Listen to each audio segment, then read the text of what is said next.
영국의 화가이자 여행가 세비지렌도어는 세계 각지를 여행하며 많은 풍경화와 초상화를 그렸습니다.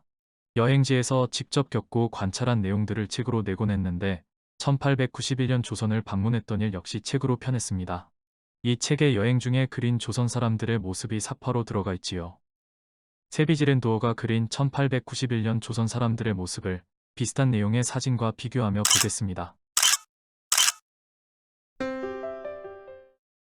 세비지렌도어는 1890년 크리스마스에 일본 나가사키를 출발해 부산을 거쳐 제물포에 도착했습니다. 제물포에 대해 세비지렌도어는 뱃길이 너무 좁아 작은 배밖에 다니지 못하지만 아름다운 항구라고 기억했습니다. 당시 제물포에는 유럽식 호텔이 3군데 있었다고 합니다. 세비지렌도어는 제물포에서 새해를 맞은 후 1891년 1월 2일 서울로 향했습니다. 집만 조랑말에 실은 채 걸어서 갔는데 서울에 도착했을 때는 성문 닫을 시간이 다 되어 인경소리가 들리기 시작했고 황급히 성문을 향해 돌진하는 사람들 사이에 끼어 간신히 들어올 수 있었습니다.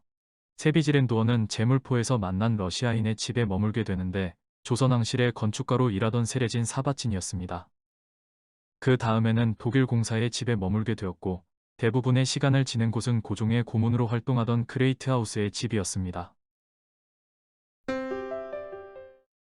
조선에서는 남녀노소 누구나 긴 머리를 했는데 결혼한 사람은 상투나 쪽진 머리로 구분이 되지만 결혼을 하기 전에는 남녀 모두 똑같이 길게 닦고 다녔지요. 그래서 조선을 여행했던 외국인의 기록을 보면 긴 댕기머리 때문에 소년과 소녀를 헷갈려하는 경우가 제법 많습니다. 골격에서 남녀 차이가 두드러지기 전인 어린아이들일수록 더 헷갈렸을 겁니다. 결혼을 하면 머리를 위로 올려 묶어서 상투를 틉니다. 고개를 숙여 빗질을 한 후 왼손을 이마 쪽으로 넣어 머리 한가운데에 잡아먹고 다른 손으로 나머지 머리카락을 둥글게 뒤틀어서 머리 꼭대기에 고추 세우는 방식이지요. 상투를 튼 뒤에는 말총으로 만든 머리띠를 두른다고 했는데 망건을 말하는 겁니다. 상투머리에 망건을 두른 뒤 탄건에 갓을 씁니다. 세비지렌도어가 보기에 갓은 모자로서의 장점이 없어 보였습니다. 너무 투명해서 햇빛이나 비바람을 막지 못한다는 것이죠. 끈이 없이는 갓을 쓸 수 없다는 것도 문제로 보였습니다. 갓이 머리카락이 아닌 망건에 붙어있는 것처럼 보였다네요. 갓은 모자로서 기능이 아니라 격식을 차리는 용이었을지도 모르겠습니다. 실제로 조선의 선비들은 집안에서도 모자를 벗는 것은 예의에 어긋난다고 생각했습니다. 그런데 세비지렌도어가 그린 이 사람은 망건이나 갓이 없이 상투만 틀었습니다. 신분이 낮은 사람은 맨상투로 다니는 일이 많았지요. 상투가 아닌 댕기머리는 미혼이라는 의미인데 웬만큼 나이 먹고도 댕기머리를 하고 있으면 놀림거리가 됐다고 합니다. 결혼을 못했다는 건 바보이거나 먹고 살 돈이 없다는 의미라는 겁니다. 나이와 상관없이 총각이면 아이 옷을 입어야 했고 아이처럼 취급받았습니다. 예를 들어 국상이 났을 때 성인은 법에 따라 흰옷을 입고 흰갓을 써야 하지만 총각은 색깔 있는 옷을 입을 수 있습니다. 조선에서 남자들은 거의 상투를 틀고 있었는데 특히 어린아이들까지 성인처럼 상투를 틀고 갓을 쓴 모습이 퍽 인상적이었던 것 같습니다. 조선시대 좋은 풍습은 유난하다 싶을 정도였지요. 아이가 태어나자마자 아버지는 자식의 신부감을 물색하기 시작하고 아이들은 소년 시절도 없이 유년기에서 곧바로 위젓한 기혼자가 되어야 합니다. 나이가 어리다 해도 결혼한 순간부터는 어른처럼 행동하고 성인으로서의 의무를 져야 했습니다. 그런데 상투를 틀고 갓을 쓴 어린 신랑들은 명목상으로만 기혼자라고 합니다. 혼례를 치르고 남편과 아내가 되더라도 사춘기를 지나기 전에는 함께 살지 않는다는 거지요. 세비지렌도어는 12살짜리 기혼자와 이야기를 나눈 적이 있는데 언제부터 아내와 함께 살 거냐고 물었더니 19이나 20살쯤부터라고 대답했다 합니다. 세비지렌도어는 운 좋게 여인을 그릴 수 있는 기회를 얻었는데 어느 관리의 첩이었다고 합니다. 사실 조선에서 외국인이 여염집 여성을 만나거나 그리기는 어려웠을 겁니다. 여성들은 격리되어 생활했고 어쩌다 외출을 하더라도 몸을 가리고 다녔습니다. 그런데 이 여인들이 길에서 우연히 마주치기라도 하면 바로 집으로 들어가 버리는 겁니다. 자기와 마주칠 때마다 여인들이 바로 그 순간 집에 도착했다는 사실이 너무 의아했는데 알고 보니 길에서 외국인 남자와 마주치면 아무 집이나 문을 열고 들어갔던 거지요. 세비지렌도어는 여러 달 동안 거리에서 스케치하다 보니 사람들과 낯이 익었고 자연스럽게 여성들을 관찰할 수 있었습니다. 여인들은 머리에 기름을 잔뜩 발라 평평하게 붙였습니다. 그런데 옷차림이 세비지렌도어의 눈에는 이상해 보였습니다. 저고리가 너무 짧아서 가슴을 가리지 못했던 겁니다. 러시아나 캐나다보다 훨씬 추운 조선의 기후를 생각하면 기이하고 가장 비실용적인 옷차림이라는 생각이 들었다고 합니다. 겨울철에는 특이한 털모자를 쓰기도 했는데 윗부분은 비단으로 덮여 있고 뒤쪽의 중간 아래로는 거의 땅에 닿을 정도로 긴 비단 리본이 달려 있었습니다. 이 모자는 아얌이었을 것으로 보입니다. 아얌은 방한 모인데도 귀를 내놓는 형태를 하고 있습니다. 장식의 용도가 컸던 거지요. 여성 중 특별한 계층으로 기생이 있었습니다. 기생은 관리들의 연회에서 음악과 노래로 분위기를 돋우는 일을 했습니다. 기생이 되려면 외모가 뛰어나고 재치가 있으며 음악도 잘해야 했지요. 대개는 가난한 계층 출신이었는데 재능이 있다면 큰 돈을 벌고 부유하게 생활할 수 있었습니다. 세비지렌도어는 물장수를 흥미롭게 관찰했습니다. 물장수는 교양 없고 거친 사람으로 보였습니다. 물장수들은 일할 때 갓을 쓰지 않고 수건을 머리에 둘렀고 늘 기다란 담뱃대를 등 뒤에 꽂고 다녔습니다. 아침부터 밤까지 원하는 집에 물을 배달해 주는데 힘들게 일하는 것에 비하면 수입이 매우 낮았습니다. 그런데도 묵묵히 견디며 일을 하는 인내심이 대단해 보였다고 합니다. 물장수는 독특한 장비를 이용해 한 번에 2양동이씩 물을 전하르면서도 팔을 자유롭게 쓸 수 있었습니다. 물을 지고 상당히 빨리 달렸는데 보조를 맞추기 위해 헤헤 큰 소리를 지르면서 능숙하게 사람들을 피해 다닌다고 합니다. 세비지렌도어가 그린 병사의 모습을 보면 태가 둘러진 모자를 끈으로 묶어서 썼고 배 부분이 유난히 불룩해 보입니다. 우스꽝스러워 보이는 이 모습은 주머니 때문이라고 합니다. 옷에 호주머니가 없어서 소지품을 모두 작은 주머니에 넣고 다니는데 주머니를 외투 밖으로 내놓는 것이 금지되어 있기 때문에 주머니를 바지끈에 묶어서 외투 안에 넣다 보니 불룩하게 나온 거지요. 왕의 행차를 호위하는 이 기병은 갈모를 쓰고 있습니다. 기병들은 허리에 칼과 함께 갈모를 차고 다녔다네요. 갈모는 비가 올 때 갓 위에 덮어 쓰는 방수용 모자입니다. 기름 먹인 종이로 구불구불한 삿갓처럼 만드는데 접었을 때는 쥘부채처럼 되고 펼치면 곡갈 모양이 됩니다. 갈모를 갓 위에 덮어 쓰거나 갈모테를 이용해서 머리에 썼는데 우산이 도입되노라도 무사에게는 갈모가 유용했을 것 같습니다.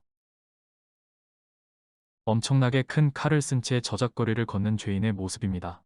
세비지렌도어가 묘사한 처벌 장면을 보면 12피트 길이의 2피트 너비의 판자에 구멍을 뚫어 목에 씌운 채 저작거리를 걷게 하는데 죄수는 판자의 무게 때문에 고통받는 데다 사람들이 판자를 잡고 흔들어 못살게 굴었다 합니다.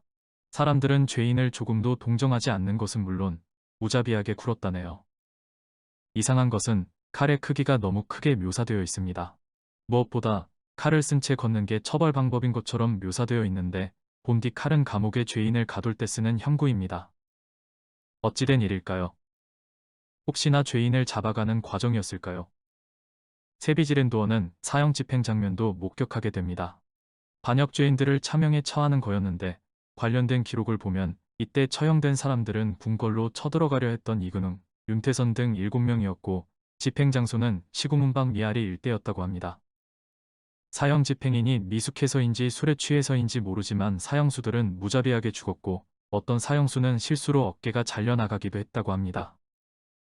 세비지렌도어는 서울 근처에 있는 절을 찾아가 다양한 불상도 관찰하고 승려들도 만나보았습니다. 절은 한결같이 명당에 세워져 있었습니다. 그림 속에서 몇몇 승려들이 쓰고 있는 모자는 지금은 보이지 않는 것들인데 옛날 사진 속에서는 이런 모자를 쓴 승려들이 제법 보입니다. 위가 둥그스름하고 검은 모자는 승관이라고 합니다. 절에 머물 때 쓰는 모자로 지위가 높은 승려가 썼던 걸로 보입니다. 탁발을 다니는 승려는 커다란 원추형 모자를 썼다고 했는데 대삿갓을 말합니다. 일반적으로 쓰는 것보다 훨씬 작게 만드는 승려용 삿갓입니다.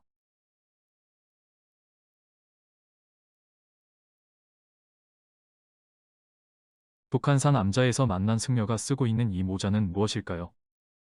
얼핏 보면 대삿갓처럼 보이는데 암자에 머무는 승려였다고 하니 다른 모자인가 싶기도 합니다.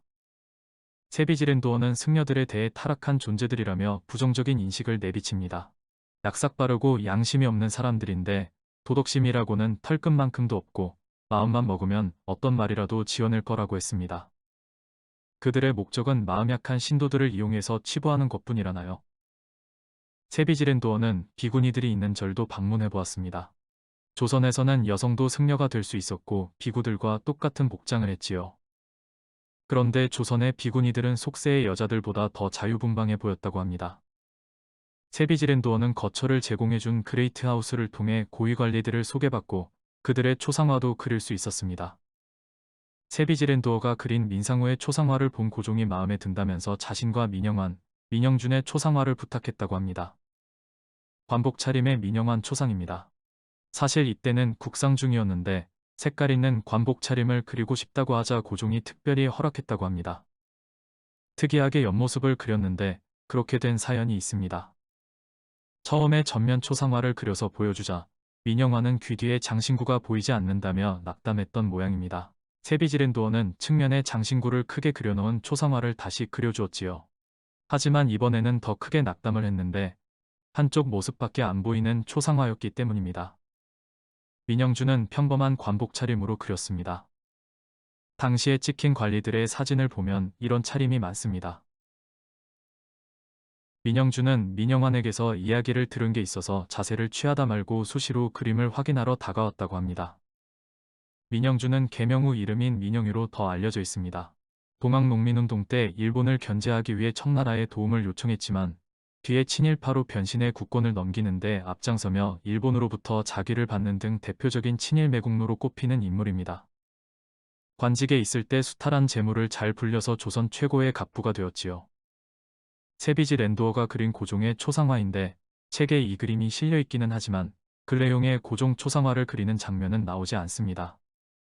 사실 왕을 몇 시간씩 꼼짝 못하게 세워놓고 그림을 그리기는 어려웠을 것 같습니다. 이 초상화와 거의 같은 모습의 사진이 남아있는데 혹시 이 사진을 참고해서 그린 것은 아닌지 모르겠습니다. 세비지렌도어는 김가진과 잘 알고 지냈으며 실내에서 항상 쓰고 있는 말총 모자 쓴 모습을 그려주었습니다. 여기서 말총으로 만든 모자는 정자관을 말합니다. 관리들이 집에서 쓰는 정자관을 보고 세비지렌도어는 교황이 쓰는 삼중관과 비슷하다고 생각했습니다. 세비지렌도어는 김가진에 대해 박학다식하고 재기가 넘쳤으며 무척 훌륭한 외교관이라고 했습니다.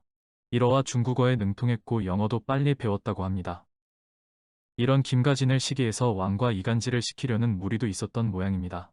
김가진은 아직도 자신의 머리가 붙어 있다는 사실이 매우 경이로운 일이라고 농담을 하곤 했다네요.